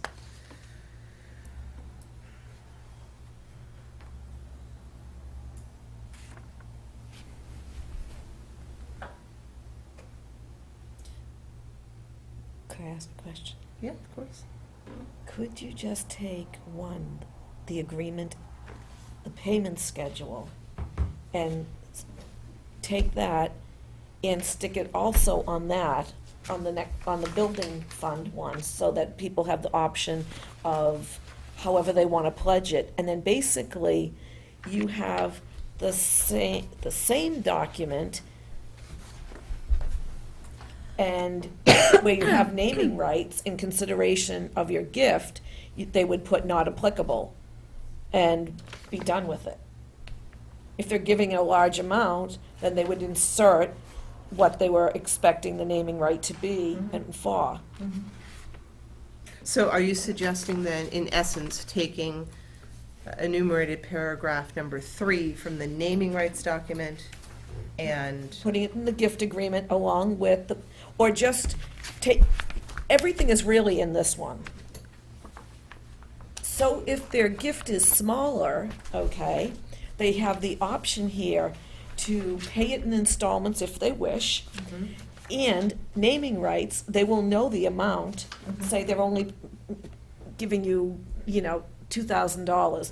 They know that there is nothing that they're going to get named for that. It'll be the plaque on the wall that we've talked about. right? So in consideration of your gift, you'll put name on donor wall for the consideration of the gift, and then you would just have one document regardless.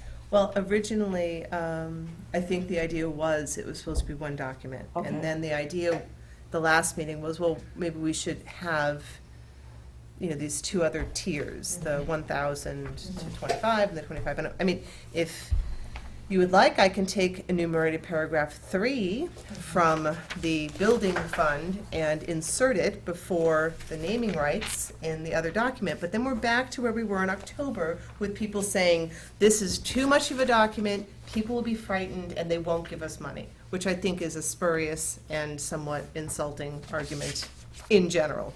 Can I- However, Can I ask another question? If someone's giving less than $1,000, is there a document for them?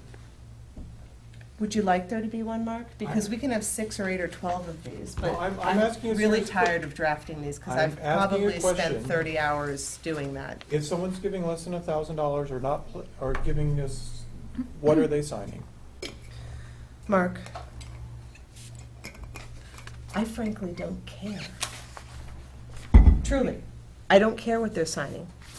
What do people sign now? I mean, you donate money to, if I give money to, World Wildlife Fund, do you? or even to the friends, I write a check, and I send it with my little You just get a thing, little right? I receipt. just send it, right?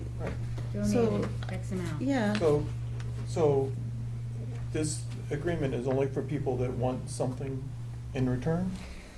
This Or agreement a pledge. stemmed out of your saying to me, you need to go, no, let me finish. You said to me, you need to go to the Board of Selectmen and talk to them about naming rights. I did that on the 10th of July, to which they said, we don't really have any control over that, come back with something. This has been going on now for close to, 4 months. So we can either work from what we have, or if you would like to start over, you are welcome to start over, but I'm really at the end of my trying to make you happy with these. I'm asking a simple question that we're trying to raise money. When the people are going out to raise money. Yep. They need to know what people have to sign, right? Okay, We so- need to make it easy for the people that are raising money to know what they need. And if there's something that they have to say, if it's, people are giving us a check, they're gonna sign something right now, right? Right, so if if someone gives us a check right now, and they want a receipt of their donation, that can be given to them contemporaneous with their writing a check. If the person says, I'm going to pledge that I'll give you a check when the town votes for it, and that's going to be more than a year away, then you need a document to Okay. support that. So we're talking, this is for pledges rather than just straight checks. But if someone gives us a check for $1,000, then we have to give them this agreement so that they can say that we'll put your name on the wall? Or not? Mark, I I'm really. at, No, I see what Mark is saying, because Yep. that option is open to them. So- If anybody gives 1,000 or higher, they have the opportunity to have their name on a plaque. I think what makes this complicated is, unfortunately, we don't know for certain if we're going to have a new building, that the town is gonna vote on it. It's not like with the alumni field where it was voted, and then they could go out and do their fundraising, and then you knew whatever you gave was going to go towards the alumni field. People could be giving $500, or $800 or whatnot, and then there's no building. What happens to their money? Does it just sit in an account until we get maybe a approval to improve our current building that we are staying in? That's actually mentioned on page 2 of the naming rights with respect to the parties recognize that a change in circumstances may render the purpose of the gift impossible or moot. In the event of a change, that's addressed there. Yes, but, so that, this only applies to people who are pledging 1,000 or higher. Anybody who is pledging less than 1,000, their money is, you gave in your money and that's it. You don't get it returned to you. I mean, it's, unfortunately, I mean, there may be people who would say, hey, you know, I pledged money, we're not going to have a new building, I would like my money back. So those people should pledge the money. Those people when they are considering making a donation, should be considering that with respect to a pledge. So this here says, okay, I'm gonna pledge $50, and I'm gonna pay it after the town meeting vote, okay? So that's how they fill that out. If you turn then to number 3, the person didn't give $1,000, they gave $50. So if they gave $50, they don't get their name here or here. And it says here, the use of the gift, well, if it turns out that it becomes impossible, then I'm going to say, go ahead and put it in the library trust fund, I'm going to initial there. Or my other result is, give me my $50 back, and here are my initials. So with respect to donations up to $1,000 where there would be no naming, I think it's covered in the short agreement. So anybody who pledges any money should get this agreement then? That's what we're saying. $20, $50, they get this. Only if they want their money back, Okay. right? No, because a pledge, if it's they're not going to be made, if you're pledging something that you can't follow through on within a year, they should be given this. But if I'm giving $200, Yep. I'm just gonna give $200, I don't need the form. You don't need the form, but if you just. I don't want my if money you're- back. You're giving me the check Yeah, right now. I'm just gonna give you don't need the $200, form. and I want it to be used for the library, regardless of whether there's a new building or not. I don't need to sign the form. I would agree with that. But we have to speak to the people that are giving money and let them know that there is a form. In case they come back at a later time and they say, well, I gave this at this time and there's no building, so No. I want my money back. If someone writes a check and they say, in the memo line, the building fund, All right, for $100 today, it goes into the building fund. okay. What's gonna happen a year and a half or 2 years from now when someone ends up saying, well, the building wasn't built and therefore I want my money back? Frankly, I don't know what we're gonna do about that $100. I want my money back. I suppose we're gonna be cutting checks for all the people who are gonna come back for their $100. If people want their money back, I would say we don't sign the agreement, right? Because that's just gonna be, Nightmare. it's a nightmare for us and them. But this is with respect to pledges. Well, a pledger, you're not gonna get money back because you didn't give money. Correct.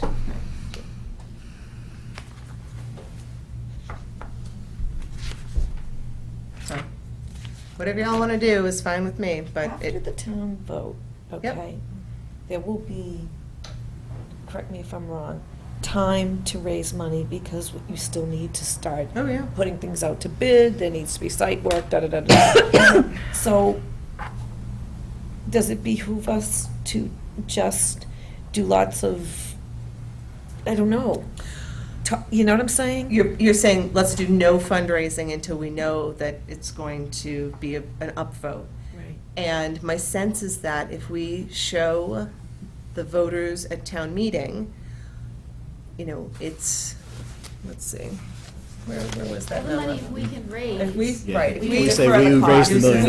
If we Yeah. say the cost of the building is $13,173,554 minus the MBLC grant of $5,844.44, and we have currently 300 and, what was that magic number? $346,000 in the bank, and we have also $210,000 added to that from the fundraising efforts, and we have $750,000 pledged.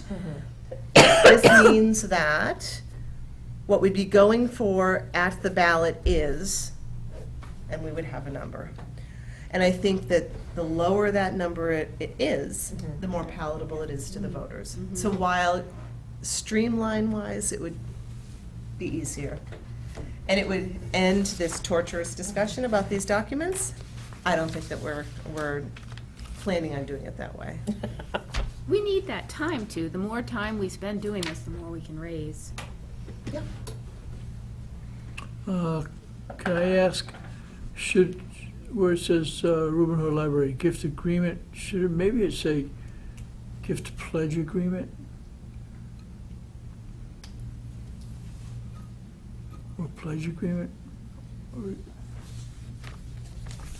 Just asking. Yeah, I'm not sure if inserting the word, Well, so you think, let's just open it, just think about that one. All right, and my other question was, is there yet a list of things that you can name?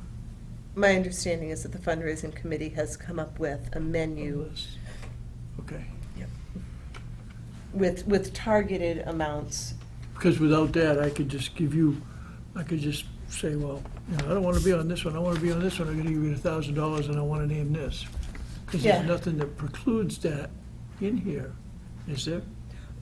No, there is a naming rights menu. So in essence, we'd be saying, sort of similar to the alumni field. If you want a big brick, which is what the trustees purchased, it's, what was it, $250. If you want a little brick, it's whatever that is. So anything over $2,499.99 gets you the right to name something. No, if you pledge between $1,000 and $2,499.99, your name Yeah. so- can go on so a, 1 penny over that gets me on this paper. nope, 1 penny over that gets you on the wall, the glass etched, lovely donor wall. Okay, yeah, up to how far? And above, right? So you know when you walk into like the Museum of Science, Oh, they yeah, have okay, the all right, wall. so I didn't read that line, all right, so, say I gave you $3,000, You still can't have anything named after you. I don't think so. because why? Because the naming rights say things like children's room, $100,000. Sam's desk, Okay. $200,000. But that's not actually on this yet, though. It's not there. No, that would be. Isn't Sarah doing that? Maybe it's a little crass to put it on there, but, Well, I think that when the fundraising committee sits down with someone who they anticipate is going to give $20,000, they could say, here's the list. Is there anything on that list in the $20,000 or less range that you would like to have named after you? And if they say, oh, well, look it, there are 3 things that are each, there are 4 things that are each $5,000. I'd like all of those named after. okay, I'd like naming rights for all 4 of those items. all right. And so, just explain to me slowly Okay. why these 2 first pages are different. Because at our last meeting, which you were Not here. happily in Oregon, I was asked to draft something that looked less complicated. Well, that would be this one, Correct. right, because this has a payment schedule A or. Right, this just has payment schedule, period. So I was just wondering, without me having to read that and try and decipher why that is. So payment schedule A or. Yeah, sorry. So the reason for that, there should be a B there. Sorry, I missed that. And the reason why is that town council made some commentary relative to alternatives versus additional conditional clauses. So it should be A or B. Okay. Yeah, B contemplates a future event. A does not contemplate a future event. Okay.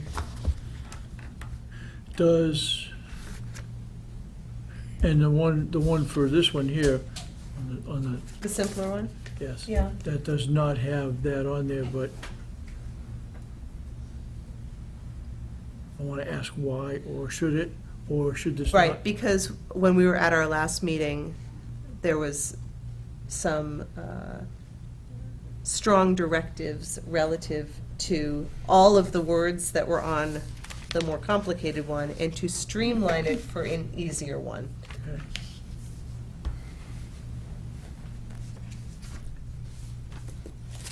So where are we? Do we want to go back to Well, so- one document with all of the language, or are we, do we want to keep the two?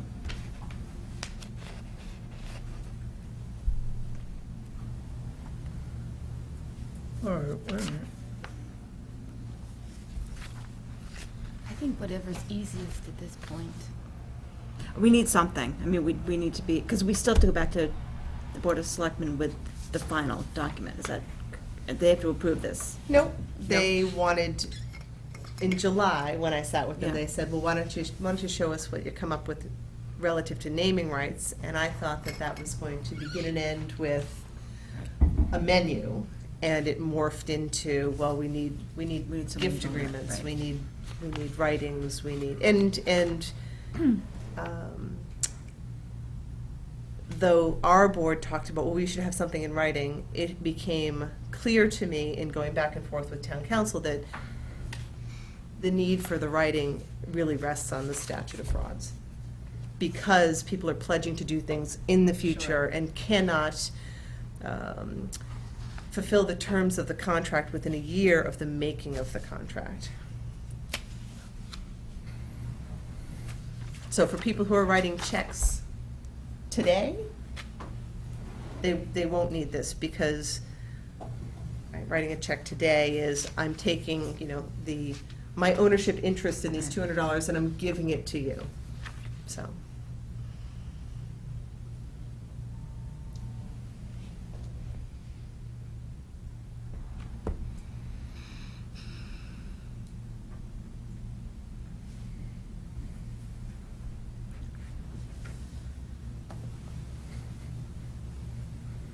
So what would y'all like to do? My hope was that we were going to come up with something tonight that I would then forward to Keith Bergman to include in the Board of Selectmen's packet so they can look at it, and then I was going to attend the meeting, their Monday meeting, so that they could take a look at what we came up with, and then the documents could be used as the, as appropriate by whomever might be sitting down with people to get donations. And Jenna, I'm seeing you're marking these things up as you talk. I mean, if somebody sits down with a document, it can be amended on the fly, can it? You can cross out sections or. Yeah, I mean, I think people are free to contract as they wish, right? So, I mean, when I was marking it up, I mean, I was writing the word 50 in here, and I was writing my condition of my pledges after the vote. I'll give you your $50. I can do after the town meeting vote, within 10 days or within a month. I mean, I have to say, I like the simple version, Mhm. and because to me, the majority of gifters are going to be probably in this range. Right. They don't need the complication of some of the naming stuff. Oh, gosh, I'm only giving 1,000. Like, it just feels like that's going to be an extra added question or an extra added confusion to have sort of that in there, unless somebody is giving enough to warrant having that more complicated document. I mean, you could even print this one, it's only 2 pages, you could even print it double-sided and have it just be one sheet. For the majority, I don't even know, probably the majority of people are just gonna be giving even smaller amounts, but this to me feels like the document that will probably be used most, and it's simpler, so I guess personally, I kind of like that, and then this would be more of the higher end. Right, Deeper or pockets. Yeah, or for people who are donating a large sum of money, and being on the donor wall is plenty enough. They Right, don't sure, need yeah. to have Sam's desk named after them. Your desk actually is not a new one's. I think Rena wants your desk named after her. And just, also,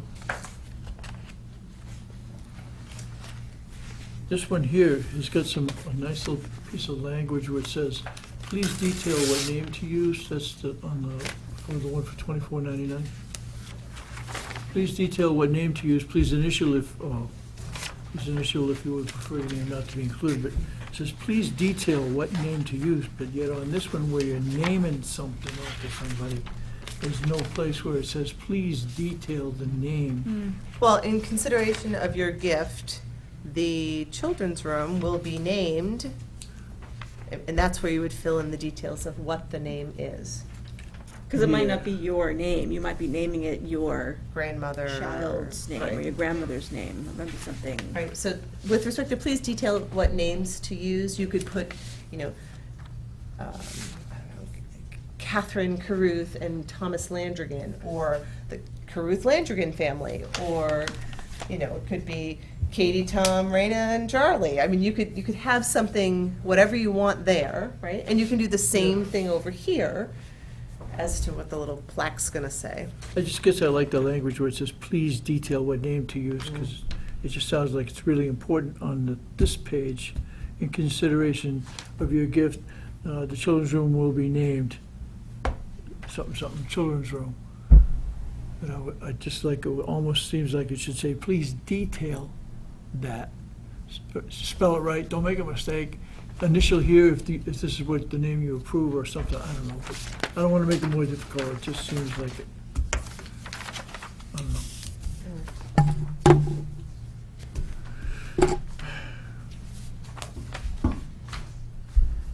It doesn't really matter.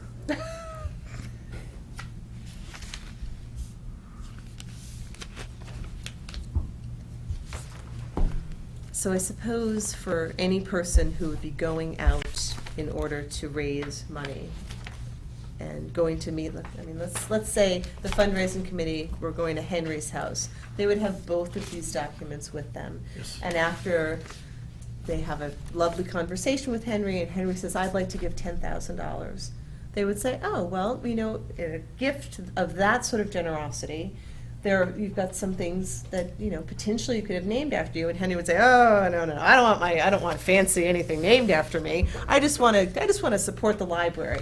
So they would take out the simpler agreement and say, well, and because of your gift of over $2,500, your name will be on the donor wall. What name would you like used? He can say, I'd like Henry Crystal. Or he can say, I want nothing, and I'm going to put my initials, HRC, Yeah. right here. This has been a good exercise, I think, because the thought that comes to my head is, I'd like to have a place on there to decline putting something in writing. In other words, if I decide at the time I give you the gift that I don't want to be named, I want it stated here. Okay? And You that's- should want it stated. yeah. Oh, it is stated? It here? is there. Please I see. initial if you would Okay, well, prefer that's your good. name not be included. HRC. That should be Your there. name, Yeah, it's a that's right. typo. What if you want to be on the wall and you want a room named after you? Do you still have to fill out both documents? Like you've given over $10,000 and you're like, yeah, I want this particular room named after me, and I want to make sure that I am on the donor wall. I'd like to sure we see can my name all accommodate- over this library. I'm sure we can accommodate $10,000 donors. Print up a whole new form at that time. I'm just intrigued by all the paperwork that has to be done and the wording that has to be written to ensure that Okay. the donor knows exactly what they're getting and what they want and where they want to see their contribution placed once this new library is built. On the last page, administration, number 4 on the simple form, and number 5 on more complicated form, those are both the same, exactly the same word for word, okay? The front of both of them, okay, down to halfway through, is exactly the same. The front one, yep. Am I right? Okay. Are there other parts here that are exactly the same? Signature lines. Yeah, the signature lines are exactly the same. So is there a way, because so much of this language is in bold, is there a way that you could incorporate this simple agreement and scrunch everything down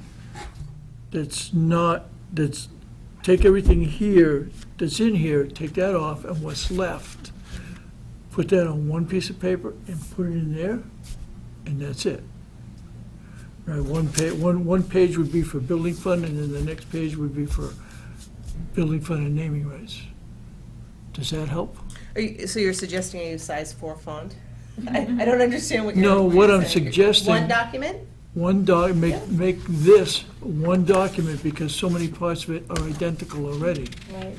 It was one document until I Well, I was wasn't told to here. draft a simpler document for smaller donations, which is what I did. I'm done. You know, I mean, I don't know what else to say. I've been given marching orders. I've followed them. At the last minute, I found out that town council had marginal notes. I incorporated them. So I town s- council says they want a simpler document for this? No. We did. Someone here said that. Yes.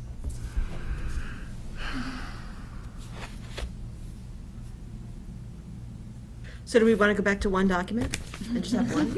What do we want to do? Because I think we need to leave here with a decision, because we need this. The fundraising committee needs this, like last month. I'm not saying make the font small. I was No, I was serious I'm about feeling what I said, tired though. because I've I been know. up since 4:30 this morning, so That's not good. it is good. I get a lot done at 4:30 in a quiet house. Okay, all right. Well, so now you have to pay a little, just a little. But how can we, is this possible to do that? I'm fine with leaving these more or less as they are, but my preference would be to take the naming rights section out and the legal stuff that you need around it, which I think is the recitals and the signature page, and put that on a one-page document. And then it's 2 documents where you have the simple agreement and the one-page naming rights that has the legal stuff at the beginning and the legal stuff at the end, and the naming rights section. And it says, and everything else is the gift agreement that would be attached to the same thing, right? That would be my preference, but we need something tonight, and I don't know that that's possible.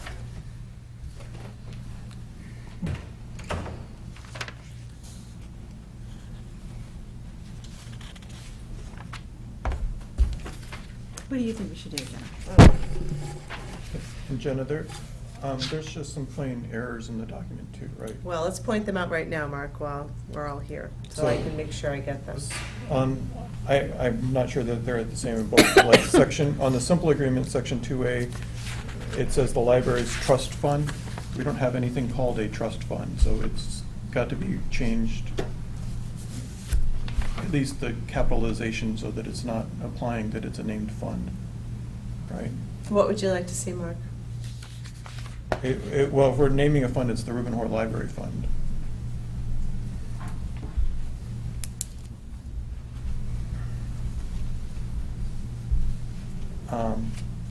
On the simple agreement, we're saying a donor wall in the main entrance. I'd be a little worried about some of those words, because we don't know that the wall, where exactly the donor wall will be in the library, right? If we can't say that how long the thing has to be, do you want to actually say that it's going to be, where it's going to be?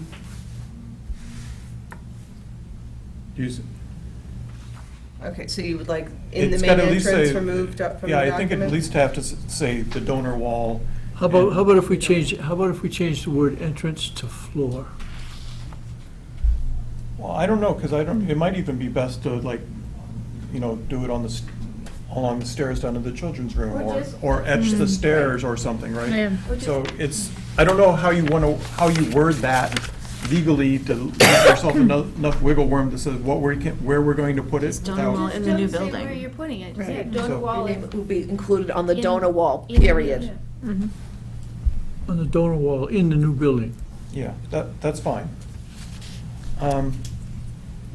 And the other thing that I wasn't sure on, Jenna, is on, in administration on 4C.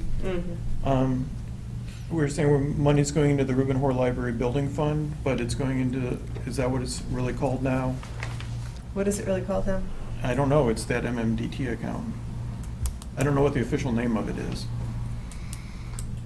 Massachusetts Municipal Depository something, right? Yeah, it's got a, I mean, Right, Shoot, depository I get trust. that fast enough.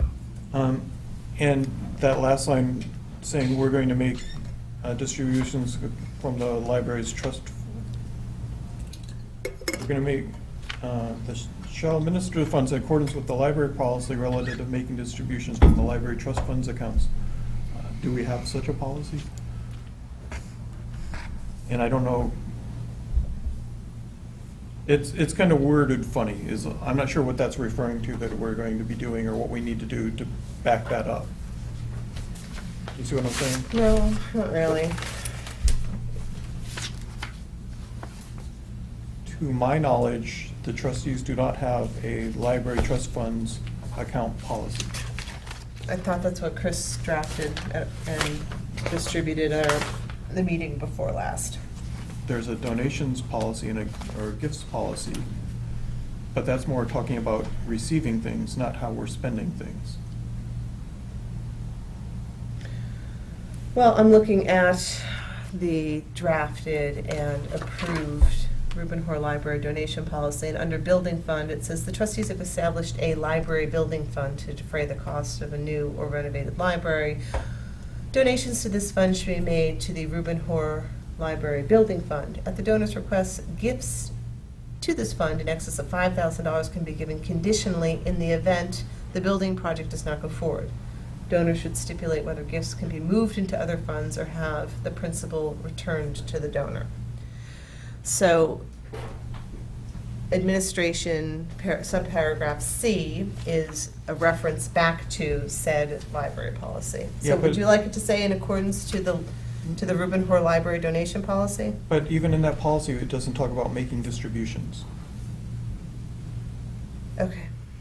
So I'm sure that's wording town council put in, so if we have to have a policy about making distributions from our trust funds, Mhm. then we can leave that wording in of some sort, but then we need to come up with a policy around making distributions from trust funds, Did- which we probably need anyway, but that's a, All right, did somebody a minute ago ask what the actual name of that building fund was? MMDT, yeah. MMDT Building Fund is what I asked. That's what it's Steve Venuti named? to name it, MMDT Building Fund. Okay. The trustees would like to transfer the following bond funds to a new account to be named MMDT Building Fund. Okay.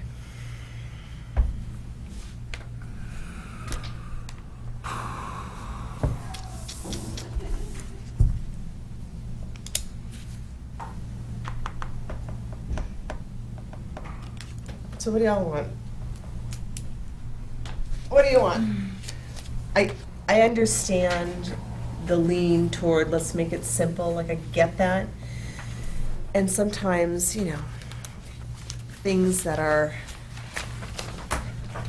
legal and lawyerly and have, Latin phrases just for the sake of being flashy, whereas this and whereas that and recitals. When I first drafted it, there were no whereases in my draft. I tried to use simple human language, and town council modified what I had done and inserted the word recitals and inserted whereas, and I understand that it can make, All right, let me. it can make things look fancier than they need to be. I didn't start off with fancy, I started off with, simple, plain language. Let me ask the room, is this simple agreement, is it grammatically correct with the changes that we just made to it, where we moved donor wall is gonna be now donor wall in the new building, I understand, right? and someplace over on the other page where somebody changed something. Okay? Is the first one grammatically correct, generally speaking? Okay? The second page, was any changes on that tonight? Or is it just the way it was? No, the main difference is the paragraph following No, I mean, did we make any changes here tonight. tonight? I Okay. don't think so. Do both these documents pass the legal test for town council? They had, yeah. I mean, he inserted language like recitals and the whereas. So and if these administration. get shown to town council, or if these get shown to the board of selectmen, and they turn to town council and say, he's okay, he's gonna say yes. I don't see any reason why he would say no, as I've incorporated the marginal comments that I had not before the 19th of October seen. Okay, so, just let me ask, should we give these to him to review before we said I okay? think that's fine. I think that's fine, but I'm not interested in going back to town council and having him ask look at something which is a Okay, stirring up and substantially changing what we've already done, unless that's what you all want to do. But again, that's going to put us back, because All town right. council, all right, so you think these will stand the test for town council? yes, Yes. I do. I make a motion that we accept these. Can I ask one other? I made a motion. I second the motion. Is there any further discussion? Yes, I was going to suggest that we accept the simple one and then decide what to do about the naming rights, whether it needs to be its own document or an addendum. Because if we did that, we have an agreement that they can go forward with for the fundraising, and we can figure out if it's better to do the naming rights as a separate or keep it as is going forward. Okay. Could you preface the naming rights one, since it's larger money, to encourage them to also have their own attorney look at it for their best interest? Our agreement is basically bare bones, or whatever, how you want to say it, and we encourage you, since this is a large sum of money, to have your attorney look at it and put in things that you might feel are necessary to protect yourself. Yeah, I mean, part of the reason why it was suggested to draft this was, in fact, to make it unnecessary Mhm. for large donors to go to their own attorneys, in that there are, with here, option B is a conditional gift conditioned upon the vote at a future town meeting. So if they chose, which I will put the letter B in there, if they choose option B instead of option A, they know, okay, I'm gonna, Littleton Town voters approving the funding of the new building, I'm gonna circle that one. Rather than sending people rather than just a simple agreement where the person says, well, hold on a second, what if I decide what if I wanna condition it on a future event, like, I don't know, a vote at town meeting? Again, the use of the gift in the simple agreement does mention townspeople vote not to fund the new library. We give option A, goes into the Reuben Hoare Library Fund, or other result. So that other result can be, what the person would like to see the result to be. And if the other result is, the Board of Library Trustees buys me, stock in Apple, that's not a result which is tenable or reasonable, right? So the other result needs to be a directive. Maybe the other result is, I'd like the $50 to go buy children's books. I don't want to put into this, Reuben Hoare Library Fund. I want it specifically, for that reason. So the tricky part about drafting anything is it needs to be concise enough that when it's read, it's clear, but it also needs to be broad enough to make not only the people who will be using it comfortable, but the people who are receiving it have enough options. And, it's like, making, sausage. Nobody wants to watch because it's really ugly. So, I might remind that there's a motion. there is a motion, but Mark, your further discussion was, let's just go forward with the simple one, and we'll continue to kick the can down the road on the naming rights. Jenna, my feeling is we could do this forever. Yep. And if this is good enough and it's gonna cover our bases, let's just move forward. We don't need to be perfect. Pretty good. Does anybody see anything that we're gonna get caught up in legally on this? I don't think so, Something that we because think two is gonna- lawyers have been drafting this over the course of many months, Okay. so. There was a motion and a second. All right, all in favor of adopting these two agreements as revised from tonight's discussion for one more review by town council and the intention of further submission to the Board of Selectmen on Monday, say aye. Aye. All opposed? All right then, I will clean these up. I will send you all copies of the cleaned up version. I will also forward it to town council in the hopes that he can stamp it. So the And if selectmen will be they decide discussing that this? I'm going to ask that we be included on the And if selectmen's. they decide they want it changed, tell them to change it however they want, and that'll be it.